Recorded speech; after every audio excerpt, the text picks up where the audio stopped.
All right, so we are live. Um,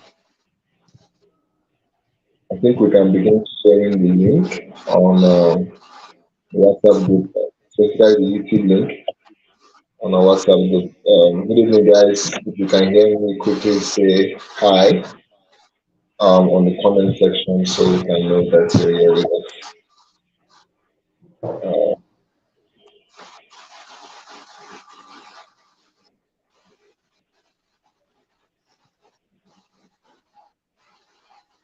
Good luck is saying good evening. All right, I Hi, don't good luck. Good yeah, evening. see the screen. You can see the comment on the screen, right? Yeah. All right. Okay, nice. So please, let's drop the link on the WhatsApp group and then get everyone to come on board, join us. I'm still trying to set up my other device so I can join with my system. So Kuna, please, over to you. Okay. I am trying to drop the link on the group. Oh, okay. So I'm dropping the YouTube link. That's where they will watch the live.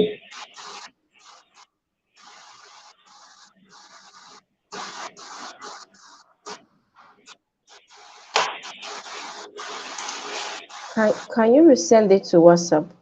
I don't know. I'm trying to.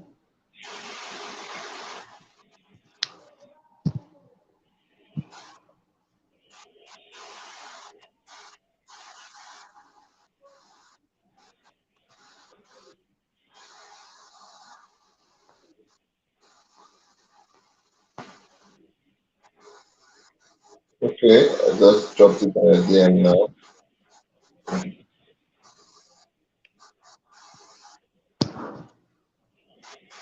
Well, let me get the live stream on YouTube. We can just go on YouTube and copy the link. Who more can help us with that?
I can't. I can't hear you properly.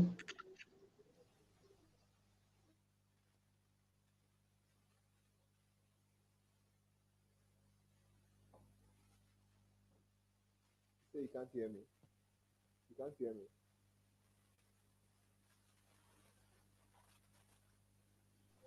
You you muted my mic initially.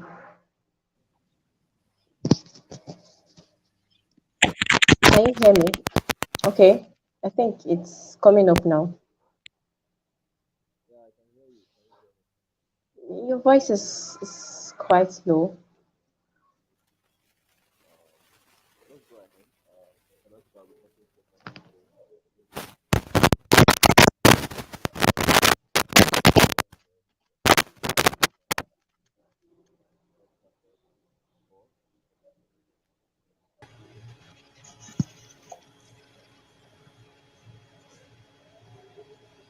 Hello, sir. Good evening, sir. You're welcome. Good evening. All right. Good evening, Queen. Good It's evening. You're welcome, sir. Good evening, good to see you. everybody. Thank you so much, sir, for joining us. We are so delighted to have you here tonight in our midst. Good evening, It's everyone. a pleasure. Thank you so much, sir. We Mr. appreciate Good. everyone that is joining us.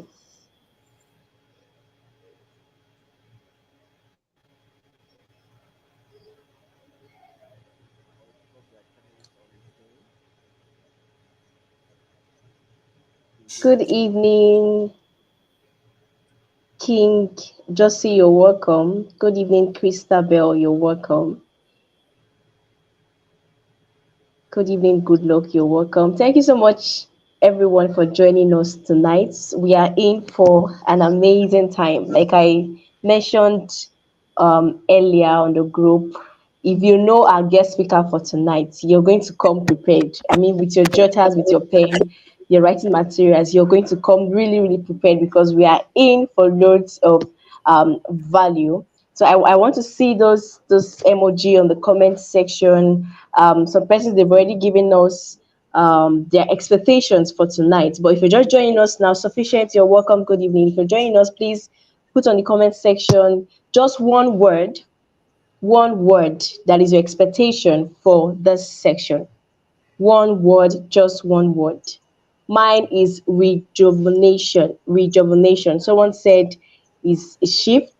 Just one word, your expectation for tonight. Let's see it coming in.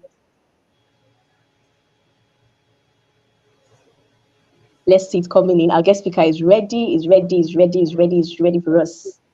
Let me see your comments. Felix, you're welcome. Good evening. So tell us just one word. What are your expectations from the section tonight? What are your expectations? What do you hope to achieve? We'll be spending some minutes on this live stream. So, what are the things you expect to get from this section? Kickstart is here. Kickstart, we've been waiting for Kickstart. It's finally here. I believe we are all spurred up. I believe we all have expectations for tonight. So let's see that coming in the chat box. What are your expectations for tonight? If you're just joining us, you're welcome. So the next 1 minute we'll be taking that. Tell us, what are your expectations? What do you hope to achieve? Sufficient says dominates. Yes, yes, yes, yes, yes, yes, yes. That's our theme for the year. Dominion dominates. I have 30 seconds to go. King Word says shift. Yes, shift, shift, shift, shift. A mental shift. Renewed. Yes, Christabel says renewed. I love these expectations. It's very simple, short, and precise. Repositioning from Felix. Yes, yes, yes, yes, yes. I love these expectations. And then it's very important you have just that word at the back of your mind. So as you're going through the sections, you're paying keen attention because you have an expectation, you have something you want to achieve. So you're not just coming and just like the normal sections you attend online, and then at the end of the day, you don't have anything to hold on to. But because you have this expectation at the back of your mind, you're looking forward to that shift. You're looking forward to that transformation. You are looking forward to that change. You're looking forward to a repositioning. So at time, okay, upgrade. Victory says upgrade, upgrade, upgrade. Yes, yes, yes, yes, yes. We are welcome once again. I'm going to be reading the bio of our guest speaker for tonight. Like I said, if you know Simeon Taiwo. I mean, he has been a very good friend in inspiration. He has been a mentor to us. He has been there whenever we call. He's always there to pour out himself. And one thing I admire about him is his humility, his willingness, even when it's not convenient. I can imagine the number of things he has left just to be here with us. I mean, it's so much, and we are so grateful for the opportunity. We are so grateful for the time, for being a very close companion to us, to every one of us here in Inspiration. Those that attended Lead Conference last year, you can attest to the fact that Simeon Taiwo is someone that has the young ones at heart. I'm going to be reading his bio. It's a very brief one, but then sincerely, it's many and more, many and more. I think he was just trying to be humble as usual and keep it short. But then Simeon Taiwo is a man that has touched the lives of so many young people in Port Harcourt, in River State, and Nigeria and the world at large. Our speaker, Simon Taiwo, is a certified management consultant, a brand strategist, a data analyst, and systems thinker. He's the founder of Lead Creative Consultants at Clarilife Global, a leading brand development and web development agency in Port Harcourt, Nigeria. He's also a senior partner at brandonschool.ng, a branding edutech platform. He's a founder of Teachers and Educators Forum, a 12,000 plus capacity online community of educators, academic administrators, and school owners all over the world. He's also the convener of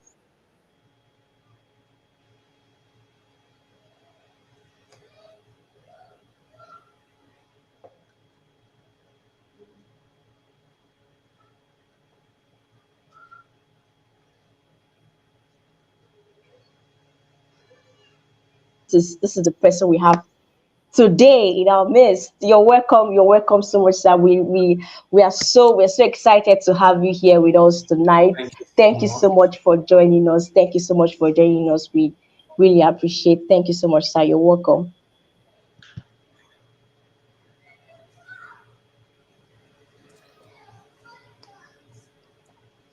All The right. floor is So, yours, sir. all right. So beautiful. Good, good evening, good morning, good afternoon from whatever time zone you're watching me.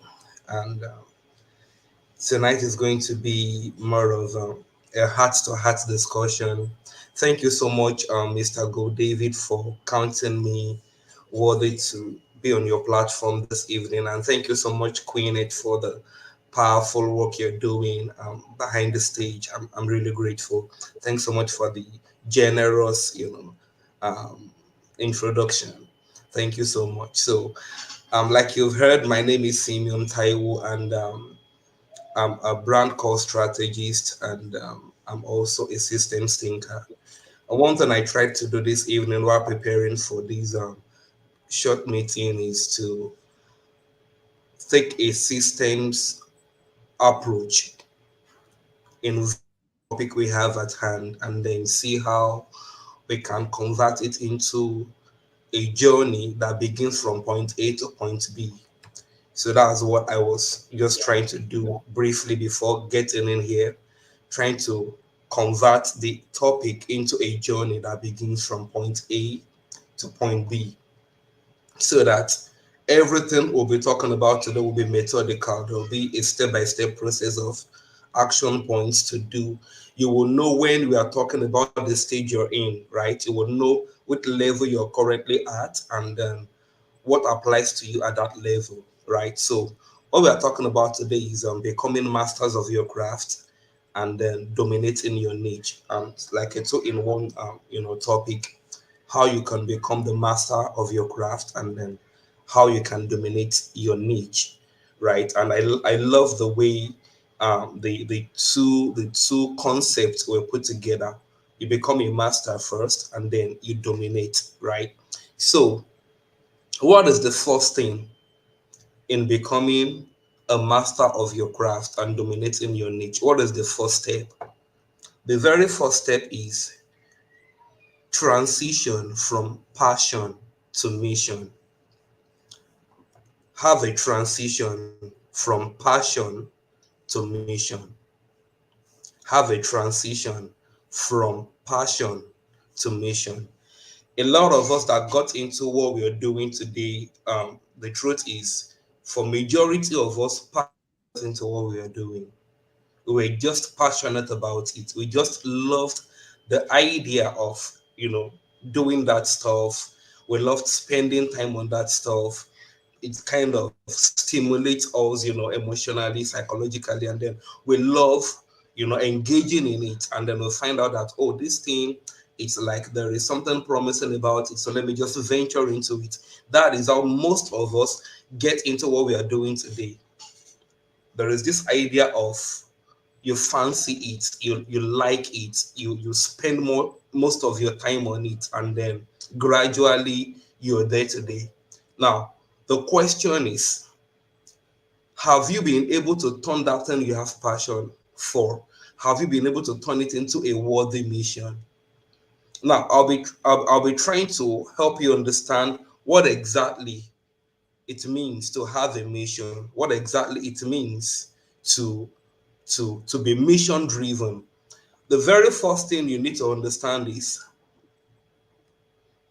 no matter how passionate you are about something, if people don't have a need for it, it is useless. No matter how passionate you are about something, if there is no room for sustainability and for scalability, it is useless. Sustainability in the sense that can that thing fund itself? Can it keep sustaining itself? But what the time requirements, the effort requirements, the maybe requirement for practicing that craft or for engaging in that craft, can it get rewarded in a way that it can keep funding itself? That is sustainability. The second thing, scalability, is that the amount of time and effort to keep putting in, right? The amount of your investment, your personal investment into that thing, will it allow you to make enough profit, enough revenue, or get enough reward that after a while it won't require too much of your time again? Because for something to be scalable, it means at a particular point, it does not need too much of your input while still generating the same output.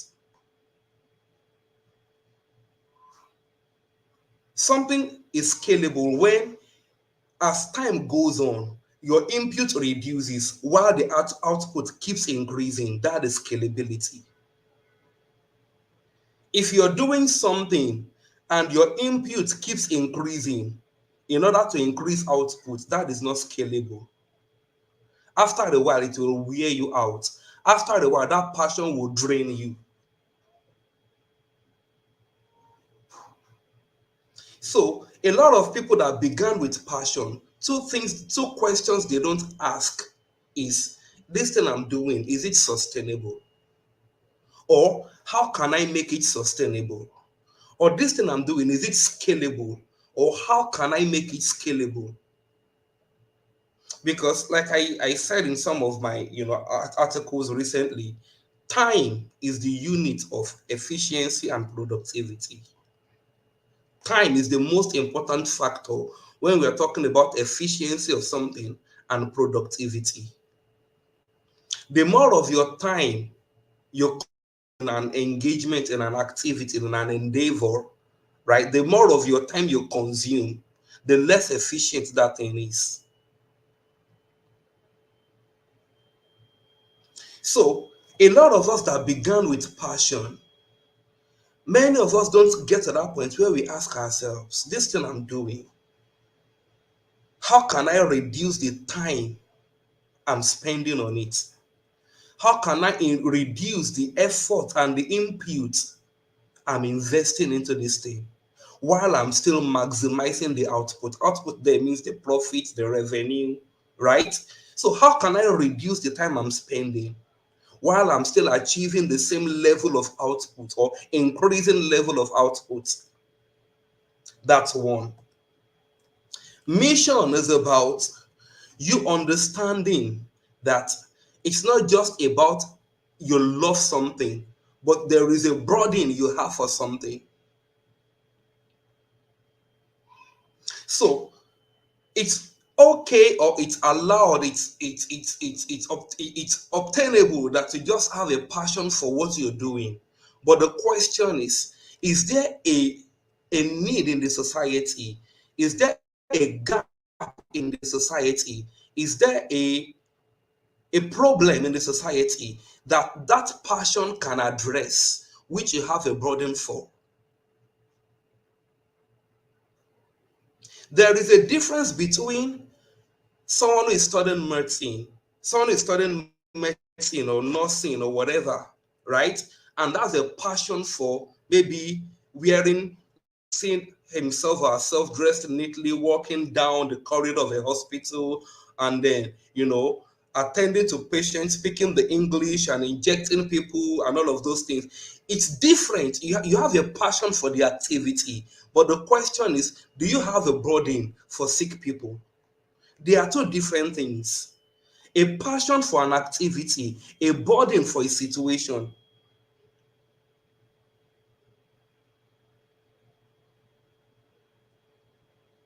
So a lot of people just have passion for activities. I just love the activity. I just love the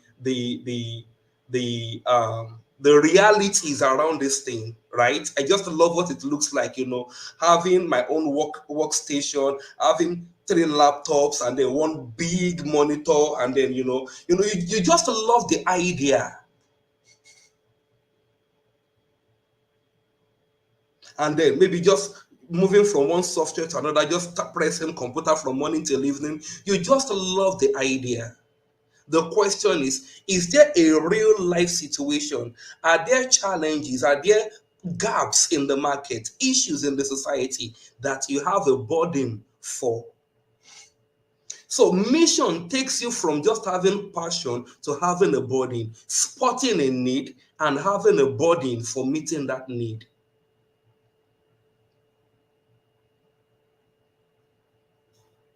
So that is why I said that the very first thing is to transition from what? Passion to mission. From passion to mission. That is the very first step. And you need to begin to ask yourself, what exactly have I been displaying in what I do? Have I just been displaying passion? Or do I really have a burden? Do I really have a mission? When you are talking to people about your mission, you don't say, I just love this. No.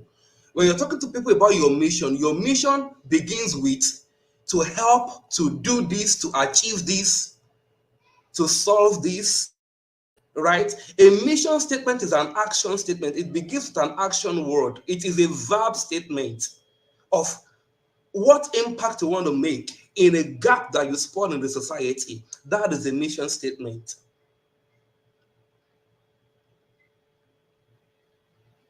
Your mission is your why. Why do you love this thing you're doing? Why are you spending so much time here? Why are you giving so much effort to this thing? Why are you paying so much attention to this thing? Why does this thing really, why does it mean something to you? That is a mission. That is a mission. So you must transition from passion to mission in order to take the first step to what? Becoming a master of your craft and dominating your niche. And I can tell you something for free. When you see a master, someone is really a master in his or her craft, right? If you dig deep, one thing you will always find is that beyond the money they are making, there is something about that thing, that problem that they are solving that means so much to them. Beyond the money they are making, there is something about the problem they are solving that actually means so much to them. So a master is not just a master because he loved what he's doing. No, or she loved what she's doing. A master is a master because there is a burden that drives them towards mastery.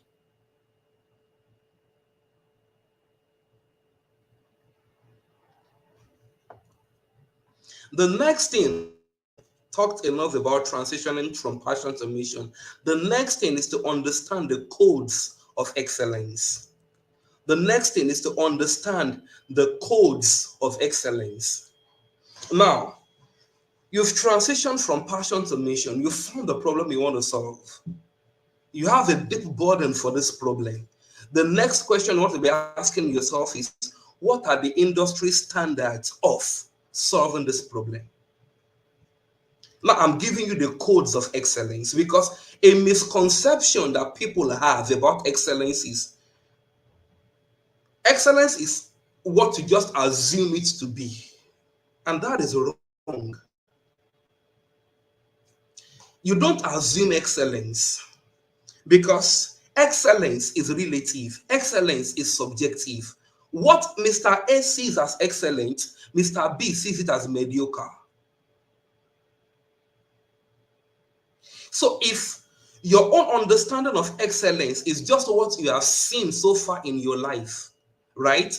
The truth is, it is a subjective understanding. You can't assume excellence.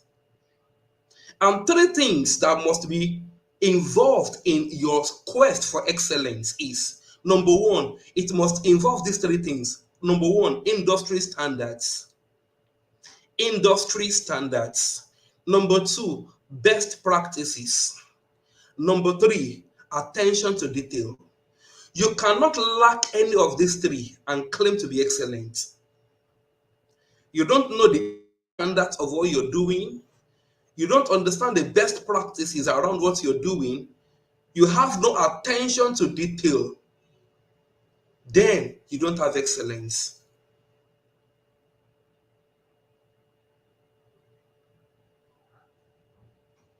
Industry standards, best practices, attention to details.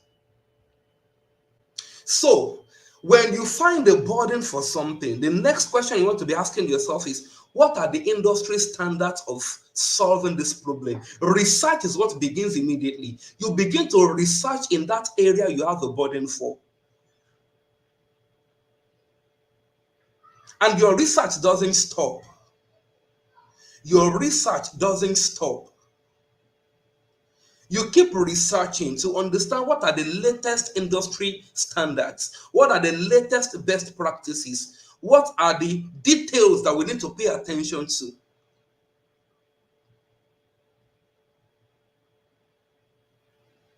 Because these are the things that qualify you as being excellent. When someone wants to weigh your work on the standard of excellence, they weigh it on those things. How well is aligned to the industry standards? And when we are talking about industry standards, we're talking about a global measure, a global yardstick, not just your village, not just Port Harcourt or Asaba or Benin. No, we are talking about a global yardstick. How is this thing done in the US? How is this thing done in the UK? Now there may be differences in how the principles are applied based on local peculiarities. However, an understanding of global practices helps you to know how best to adopt it in your local environment. And an understanding of best practices helps you to achieve that level where your skills and your product or your services can be exported.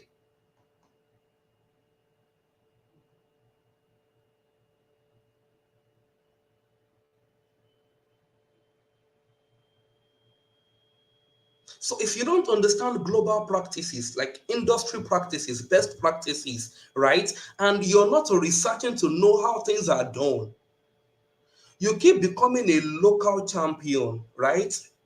A one-eye king in the land of the blind.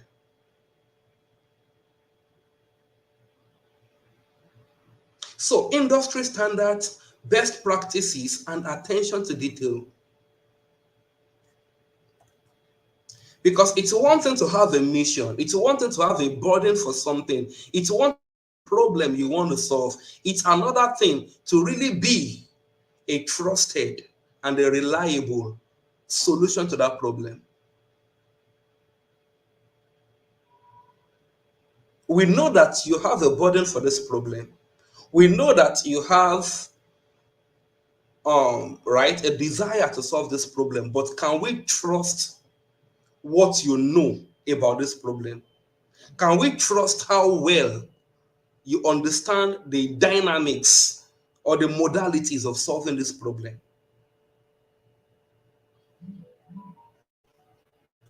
Are we together? All right, so excuse me. The third thing, gravitates towards a niche. Gravitates towards a niche. Now, I'm trying to make it very methodical so that you know what next action points await you. You know the next step you're supposed to be taking. You know what is missing in your equation, right? So that's why I'm trying to make it as methodical as possible. Gravitates towards a niche. Gravitates towards a niche. Every problem in this world is multifaceted. There is no one size fits all approach to solving any problem. That is why you must learn to gravitate towards a niche. If we're talking about dominating your niche, you can't dominate a wide industry. You can only dominate a particular niche in that industry. And the reason is all the things I've talked about concerning excellence requires time to achieve. Gaining mastery requires time. Building yourself to become a solid and a trusted and reputable solution for something requires time. That is why, as you grow up the ladder in life, you begin to specialize. Because the truth is, you can't pay attention to everything, try to learn everything, try to know everything, and still be a master at everything. No one is given the privilege of living too long or living long enough to learn all there is to know in this life. That is why, to your learning and to your growth, there has to be direction. To your learning, you must have direction. It is not everything you have to know. To be a leader, to be a dominator in your niche, you don't need to know everything. Dominance doesn't mean knowing everything. Dominance simply means finding something that you want to know everything about. Of course, you are permitted to know something about everything, right? But there must be something that you want to know everything about. So the word is know everything about something and know something about everything. Know everything about something and know something about everything. So dominance doesn't mean you know everything. You must have areas where you don't know anything. You must have areas where you know so little. Yeah, that is what it means to be specialized. Bring a doctor into a law court and let us be discussing matters of real estate law or technology law or family law. You will see how useless a medical doctor will be in that matter. Does it mean that the medical doctor is a fool? No. He has only chosen his area of what? His area of relevance. So when a doctor has an issue that involves the law, instead of trying to say, I want to know everything, he gets the service of a lawyer.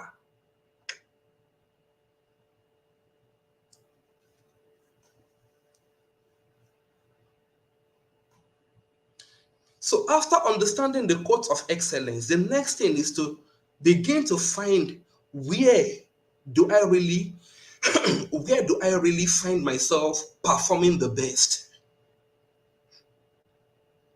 Which area do I really have a competitive edge based on my personality, based on my temperament, based on my experiences in life, based on maybe where I grew up, my growth journey in life? Where do I see myself thriving the most?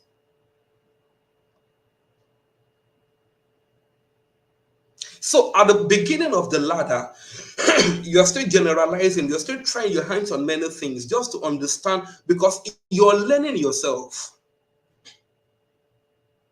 The journey towards mastery is a journey of self-learning.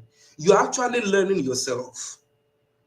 As you begin, you will not really understand where exactly is your true north. You may not really understand where exactly does your star shine the brightest. But you are trying to learn it by experiencing many things so that in the multitude of the many things you have experienced, you can really find where your real competitive advantage lies. Are we together? So this is why it's important that as you're trying to understand the code of excellence, because every niche in this life that you find a master, there has to be a sacrifice they made. There are constraints, right? There is a long time investment, right? So you must be able to ask yourself, which of these areas do I really find myself doing well, regardless of the hurdles, regardless of the learning scope, regardless of the industry challenges, regardless of the maybe the level of what's that word now? The level of competition that is currently in the industry. You must be able to ask yourself, which one am I really cut out for? Like, am I really cut out for this struggle? Because when you see great people telling you, oh, this industry is beautiful, this is the new oil, this is the new oil, IT is the new oil, real estate is the new oil, digital marketing is the new oil, data is the new oil. Everybody is telling you that their niche is the new oil. But they won't tell you how long it takes them to drill for them to find the oil.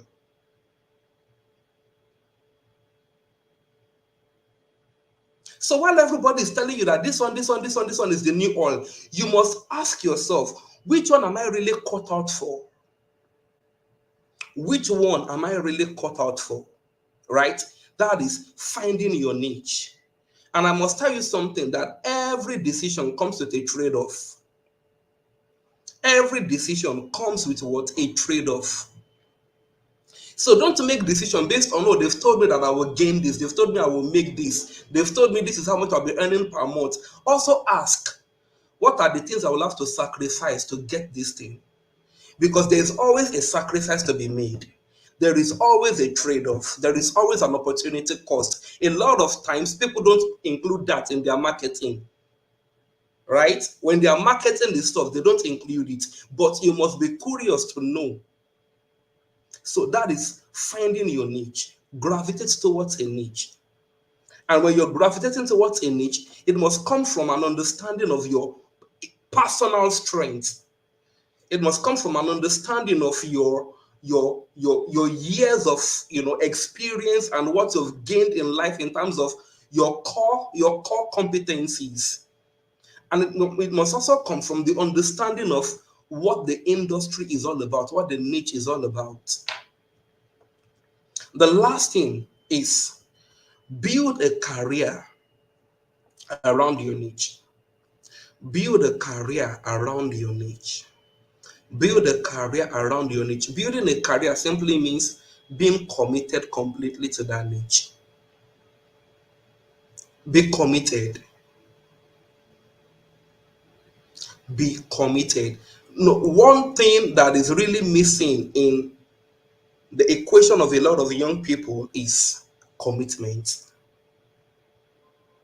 Commitment. Build commitment. And why is this important? It's important because now when we are defining a career is not a job.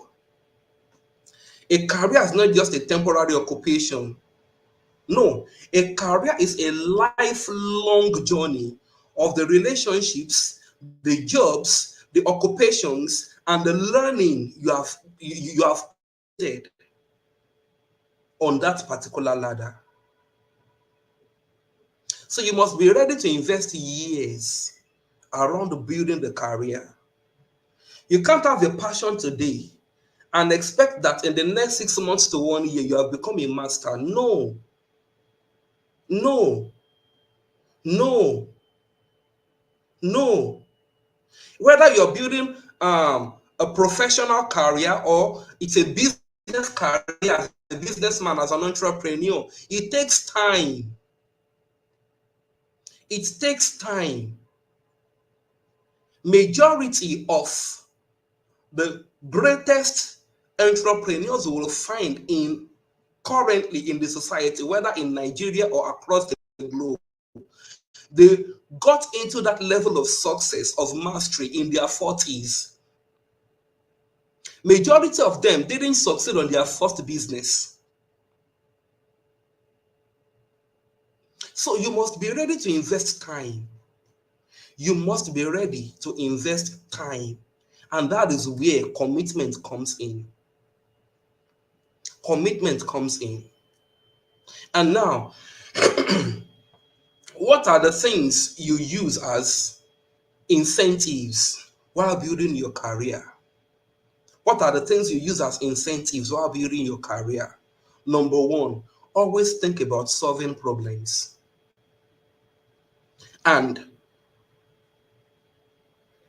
solving problem there doesn't mean you assume there is a problem. Solving problem simply means you look for the problems people are having and then you are ready to solve it. So it has to be a problem that people are having that you are trying to solve. So there are a lot of iterations and adjustments and improvisations that will happen on your journey. There are times you'll have to take a job in order to fund something. There are times you'll have to do a particular side gig or side hustle in order to keep a balance until you achieve something. But in every way, you are trying to what? Solve a problem.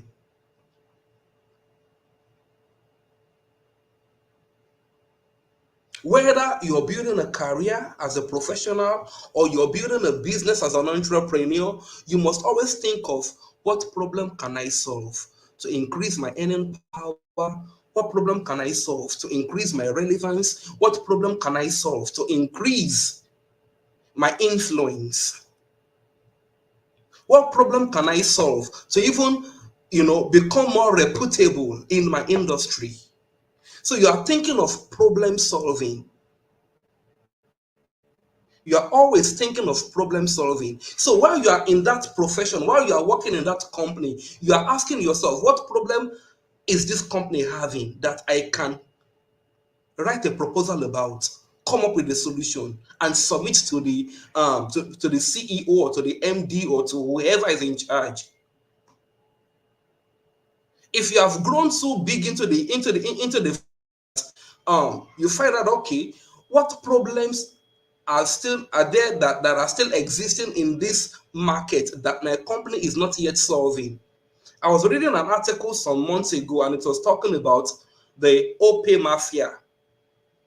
A lot of CMOs, CTOs, CFOs, right, COOs that have left OP, right, and that have created other platforms that are thriving and doing well like OP.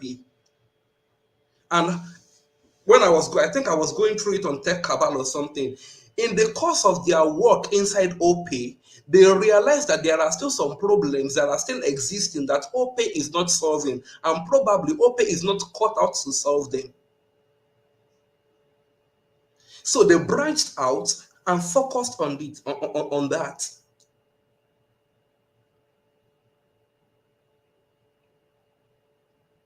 So whether you're a professional, right, or you're building a career as a business owner, as an entrepreneur, what you're always thinking about is what? Solving problems. What new problems exist? What new problems can we solve to keep our relevance in the market?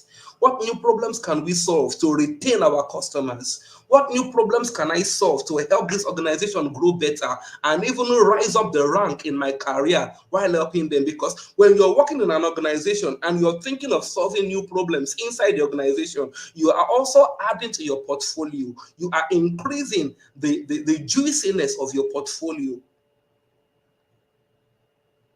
So, in all of this thing that I've mentioned, transitioning from passion to mission, understanding the codes of excellence, gravitating towards a niche, and building a career around that niche, the way to give yourself incentives on the journey. So, whether things are rough today, things are not smooth tomorrow, and all of that, because I'm not coming here to bamboozle you that everything will be smooth. No, it is a straight journey, not an easy journey. It is straight, but it's not easy. So, in the course of going through this journey, there will be bumps, and there will be times you will need to write to what? Improvise. There will be times you will need to think on the spot. And a lot of times, what will come up as your saving grace will be to look for a problem that you can solve. A lot of times, what will be your edge out of any situation that you encounter on the way will be a problem that you can solve. So I will stop here, and I would like to entertain questions. If you have questions to ask, if you have any area of along the course of this discussion that maybe bothers you or gives you some gray areas, right? You can drop the questions. Thank you so much, Go David. Thanks so much, Queen H, for having me. It's a pleasure being here. Well, thank you so much, sir. That was so amazing. That was a great section. I believe our questions are ready. Our questions. We are taking notes of our questions. That session was so amazing. Thank you so much for those Yeah, highlights. It was thank you so mind blowing. It was mind blowing. One of the things that struck me was when you made mention of the fact that as you start on the ladder of finding your niche, you might want to try out so many things, but with time you get to figure it out where you're supposed to be, and then you gravitate towards that niche. That was an amazing section. Thank you so much, sir.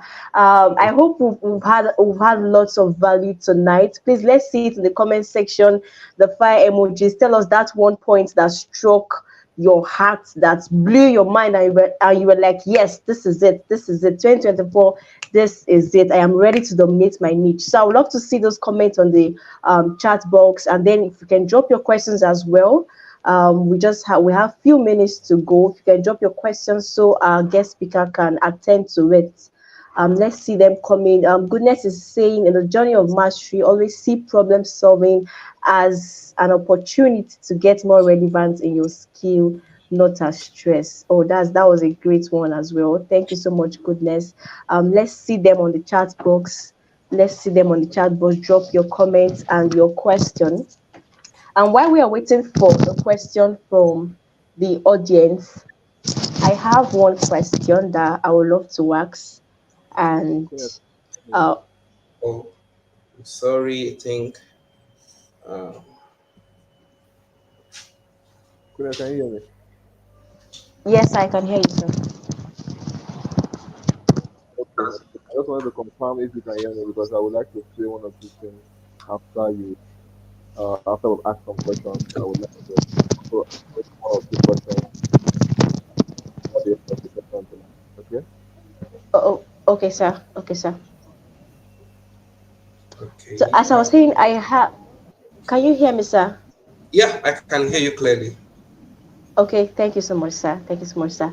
So I have a question. So talking about gravitating towards a niche, I know as young people, some of us we can be caught in the web of having so many passion, so many skills. We have like we Yeah. want to explore, and we have so many things we want to do, talents and all of that. So how can you determine? I know you made mention of you knowing the particular niche you're supposed to be in a matter of time, and also gaining mastery in that niche. But then how can you ascertain, for someone that has so many skills and so many passion, how do you settle down for a niche and gain mastery in it? That's my question, sir. Thank you, sir.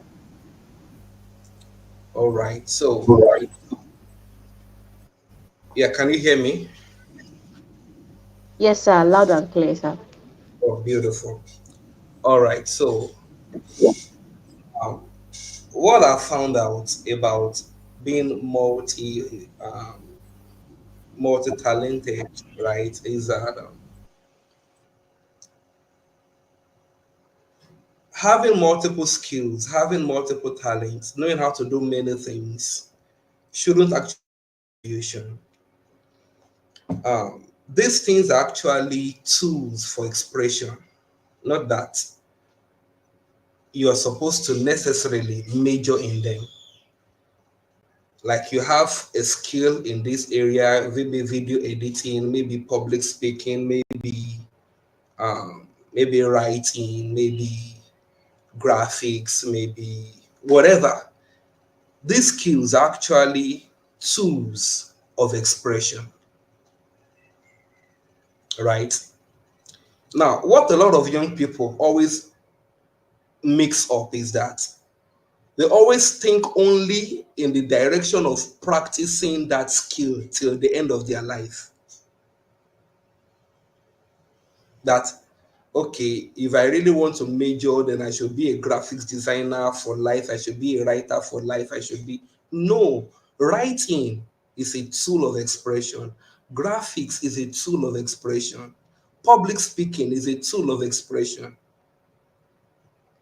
Remember, initially when I started, I said passion is for things or activities, burden or purpose or mission is for problems, right? So the things or the activities you have passion for are not necessarily supposed to give you direction. What should give you direction is the problem you want to solve, not the skills you can display. Tools are not supposed to give direction. A car doesn't give you direction. A car is a tool, right? It doesn't give you direction. You are the one to tell the car where to go. Are we together? So where you're really going in life is not the skills you have. Where you're going in life is not the tools you have at your disposal for expression. Where you are going in life is the problem you are called to solve.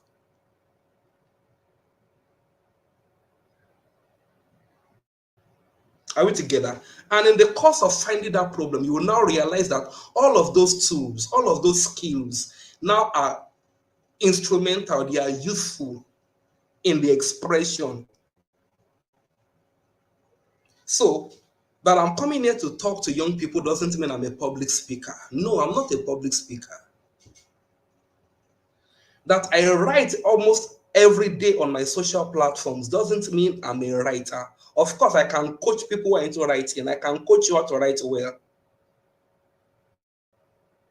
I can coach you on grammatical expressions. I can, like, if you're talking about English language now and writing, right? I can teach you what it means to write well. But that doesn't mean I'm called to be a writer. Writing is a tool of expression. Are we together? So when you find yourself having multiple skills and multiple talents and all of those things, don't think that they are necessarily supposed to be what you'll be doing in what you'll be doing for the rest of your life. No. Most of the people you find at the top today, like there was a day I saw a video of Miles Monroe, right? The late Miles Monroe playing the keyboard. And it was playing the keyboard and singing at the same time. And he was doing it so excellently well. I'm into music. I grew up from the choir. Like I spent years in the choir. I've been in a cappella, I've been in church choir, and I've led songs, like splitting parts, directing songs, and all of that. So I know when somebody is eating it well.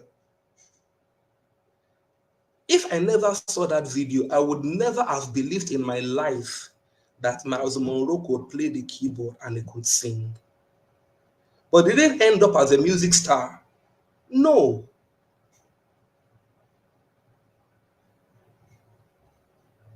Are we together? So there are a lot of things you have, competencies, or you have some level of dexterity in. It does not necessarily mean that you must end up in that direction. What gives you direction is not the tool. What gives you direction is the problem. The tools are only instrumental in solving the problem or in telling your story about how you solve the problem.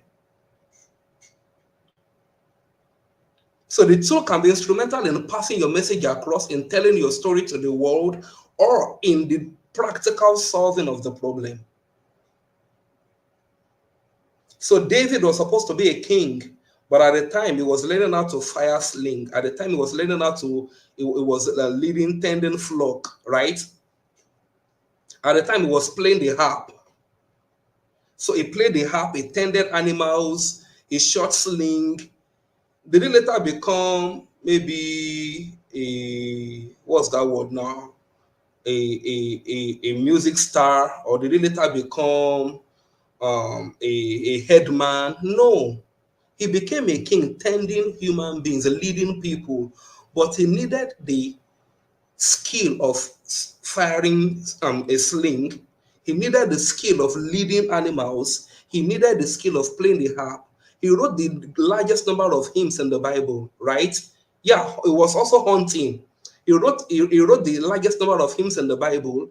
He The gateway for him to the throne or to the palace was that he was able to use his sling to kill a human, to kill an enemy, and that became his gateway into the palace. The harp as well.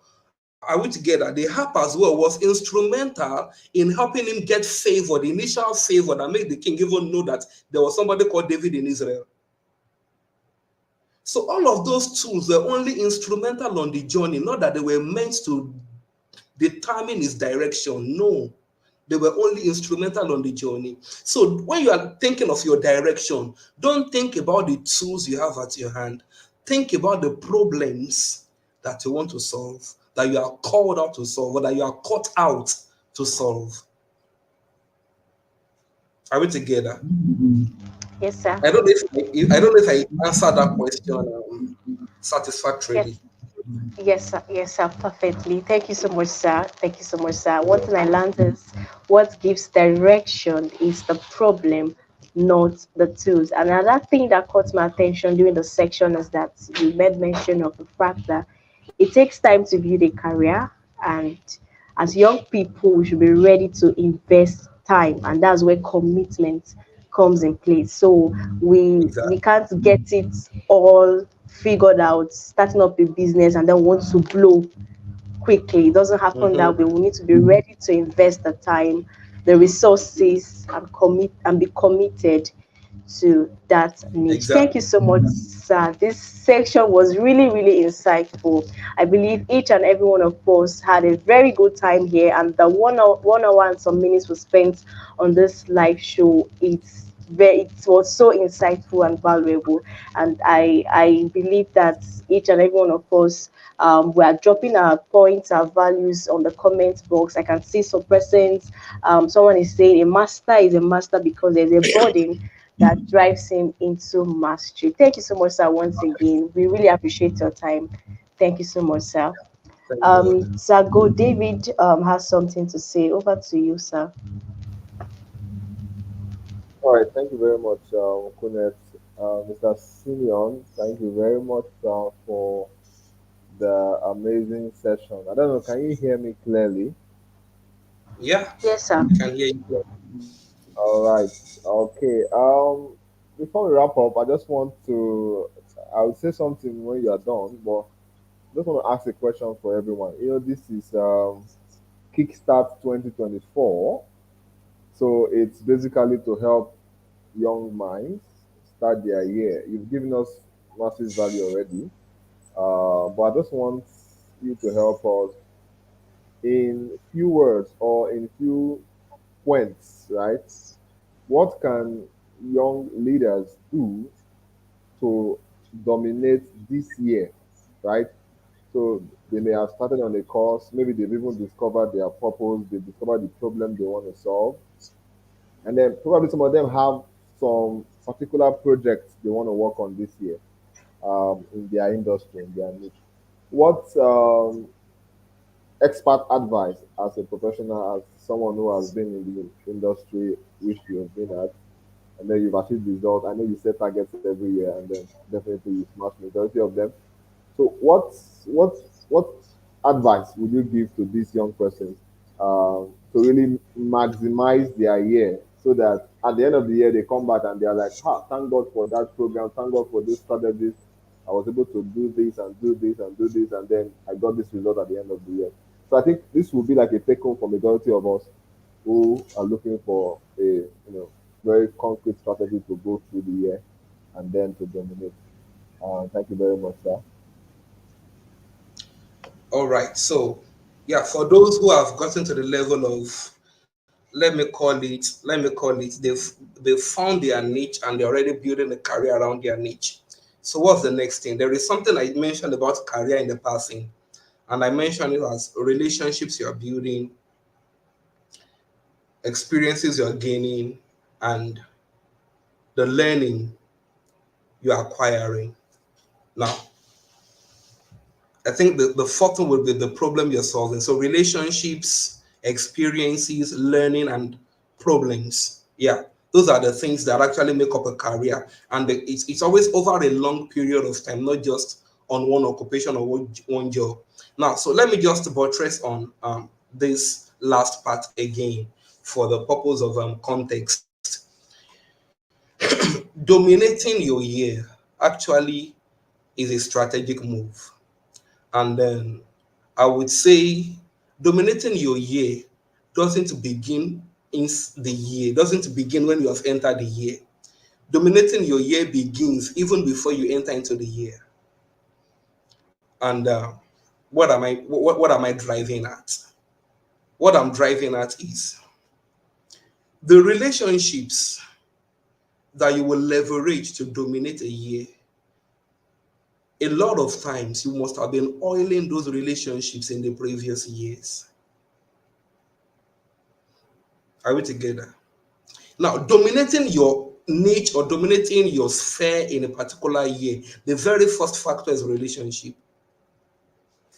The very first factor is relationship. Someone has said, what you know is your should I say your knowledge, your competence, your competitive advantage, whatever. But who knows you is your visibility. Who knows you? Who can vouch for you? Who can mention your name at some corridors? Are we together?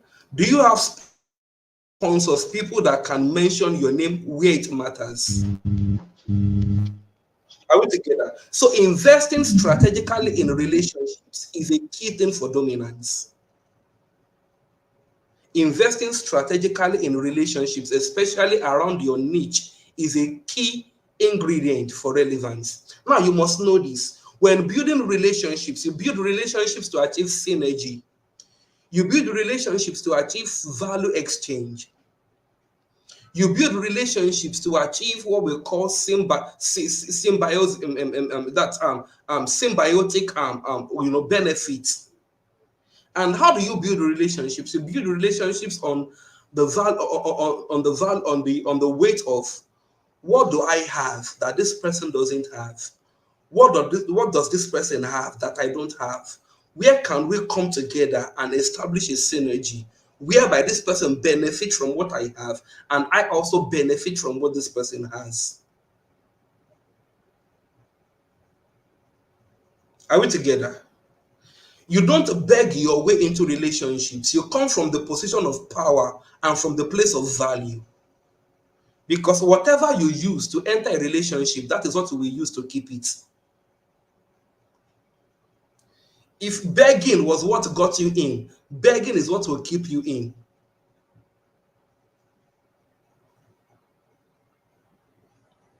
You come from the place of authority, value, and power. There is a passage of the Bible that I love so much that talks about strategic relationships. And it said, don't think of yourself more highly than you ought to, right? And then there's another passage that says, let every man think not only of their own thing, but also on the things of others. It didn't say you should not think about yourself or think about your own stuff. It said, don't make it the only thing you are thinking about. So strategic relationships is about what is my interest and what is this person's interest. So you are thinking of the two parties' interest at the time. So this is my own strategic interest. This is this person's interest. Is there a way we can have a shared interest whereby we are trying to achieve the same thing and then our coming together can help both of us achieve that thing? And that is why they used to say that the highest level of power, there's no enmity. At the highest level of power, there's no enmity, there is interest. This person comes with his interest, that person comes with his interest, and they find synergy.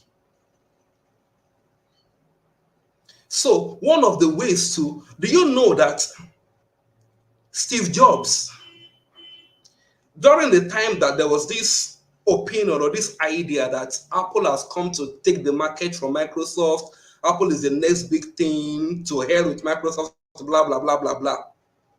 And it was a market sentiment that Apple and Microsoft are arch enemies. It was a market sentiment.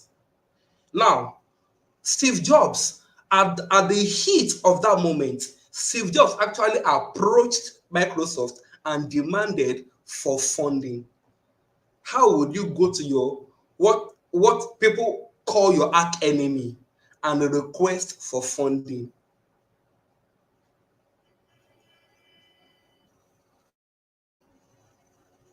And Steve Jobs laid down his value proposition to them, to Bill Gates. And Bill Gates actually funded Apple. Bill Gates still has investment in Apple till today.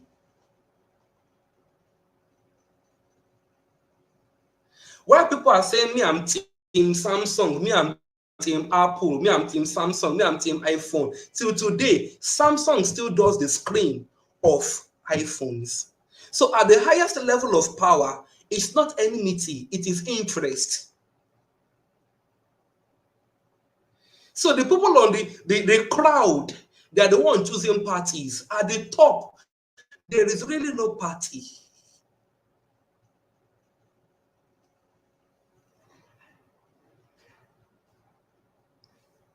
So one of the ways to dominate your year is to understand the game of building strategic relationships. The next way, or the next key, or should I say hack, is always look for where others are weak and build your strength there.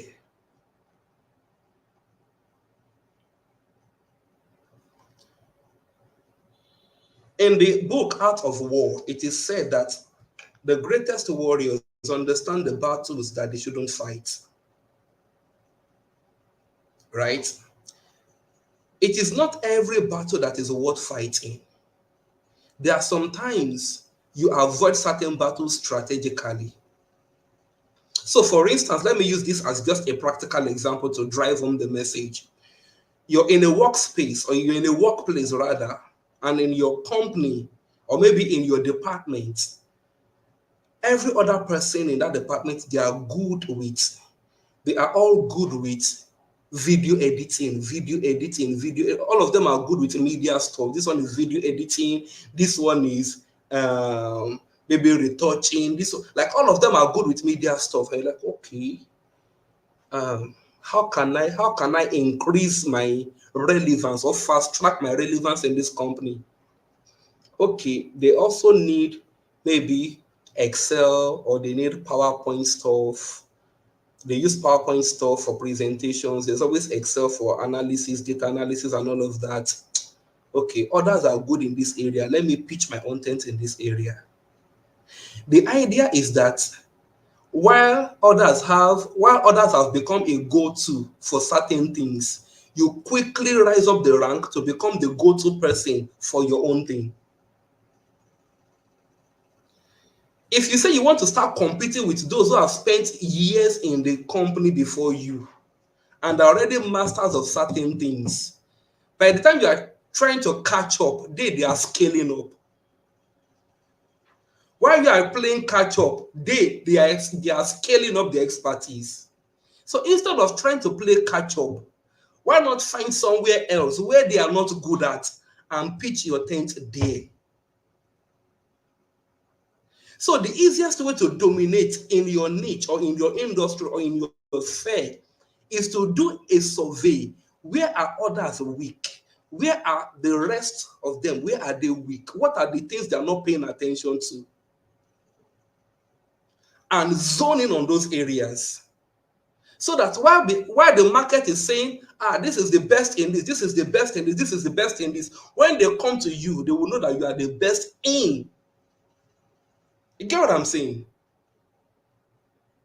So a lot of times, you just say, I have passion, I have passion, I have passion, and there are other already known, already reputable industry leaders in these areas. Let me take them head on. Sometimes it is not worth it.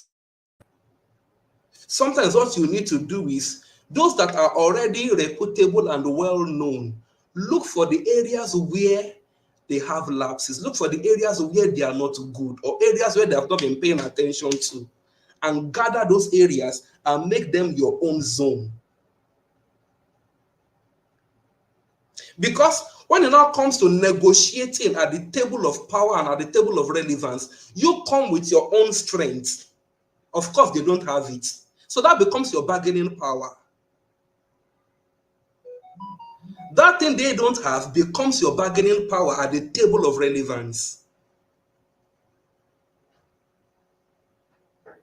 So the idea is that at every point in time, always have what you call your bargaining power. If you don't have a bargaining power, you have lost your dominance. If you don't have your bargaining power, you have lost your dominance. You must always have a bargaining power.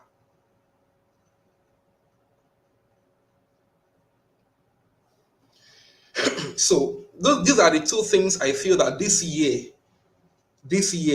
if you pay attention to strategic relationships and pay attention to securing your bargaining power, securing your bargaining power, it will give you it will take you light years ahead of others, and that is what we call dominance. I don't know if I answered the question satisfactorily, Mr. Gold.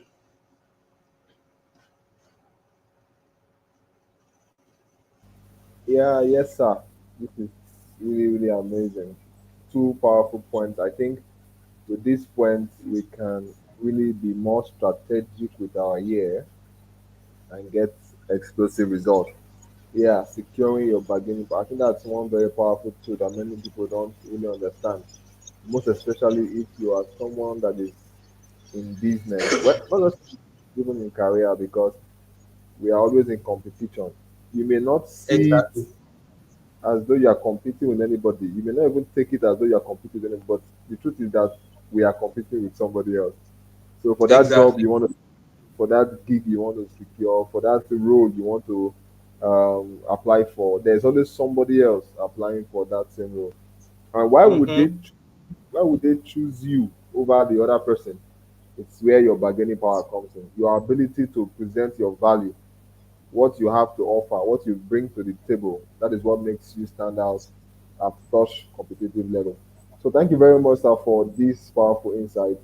Today's session has been mind blowing. I think I would still go back and go through it again. Thank God it's on YouTube, so we'll still go back and go through it again and then see how to get full depth of all what you have taught us tonight.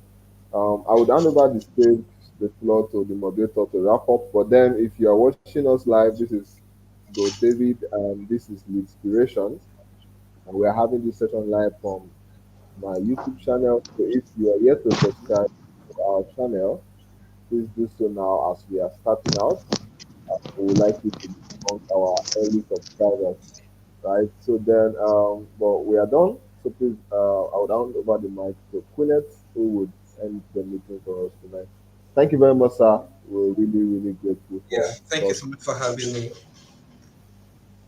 Thank you so much. Thank you so much once again. That last section was it. I mean, strategic relationships and then knowing your bargaining power.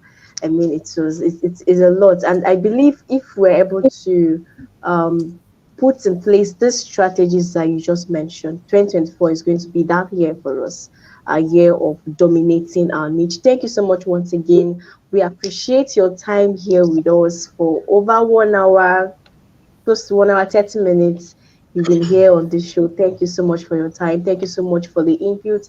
Thank you so much for the insights. it was mind blowing. Sincerely, it was mind blowing. Thank you so much, sir. We sincerely appreciate the president, the escorts, the inspiration, and the entire community. We appreciate your time. And 2024, we are super excited because we know, as a lover of young persons, you have a lot in store for us, and we can't wait to Of continue to course. draw from your well of wisdom. Yes, sir. Thank you so much once again. Thank you so much. Thank you so much, For sir. having I me. want to say sincerely appreciate everyone that's been here till this time. Thank you so much. Our new subscribers, thank you so much. Those are yet to subscribe, we know that you're going to do that this night. You don't want to miss out on the notifications and the lots of value that'll be coming up from this channel. We're going to continue this section tomorrow, same time, same venue. Please go to your WhatsApp status, your Facebook timeline, and tell your friends, tell them that something hot and special is happening over here. So please put this nuggets on your WhatsApp status, the flyers. Please share this value you've gotten tonight, and then beyond the things that you've written down in your jotters, please, I want you to take up a challenge tonight that you're going to look into one thing out of the many skills that you have and gain mastery in it, and decide that this year 2024 you're going to gain mastery in that one skill that is going to make you stand out. Thank you so much once again. We'll continue tomorrow, same time, same venue. Thank you Thanks so so much much, for having everyone. me. Thank you, sir. Thank you so much, sir. Thank you so Yeah. much, sir. We sincerely appreciate. Do have an amazing night, everyone. Thank you so much. Good night. Thank you. Good night.